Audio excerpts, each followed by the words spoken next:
To get started, click the link at the top of this video's description to create your Snapchat Ads account. That link also unlocks a special offer.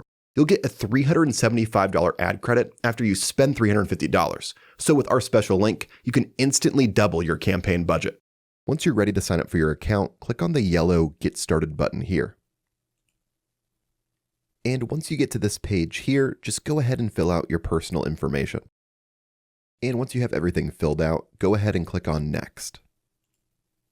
Now go ahead and enter your username. And then here, you're able to fill in your website. And if you have import brand assets checked on right here, Snapchat will actually take the assets from your website and auto-populate them onto your Snapchat Ads profile, which can save you some time. So go ahead and enter your website here, and then click on Create Account.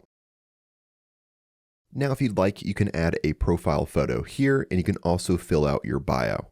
I'm going to leave this empty for now, and I'm just going to click on Confirm to move on. Here you can add more of your business details like your country, currency, and phone number. Once you've done that, go ahead and click on Next to move on. And here you're able to take advantage of that special offer I mentioned earlier. Make sure you have the spend $350, get $375 deal selected. Then click on Next to move on. And now with all of that done, you've successfully created your Snapchat Ads account.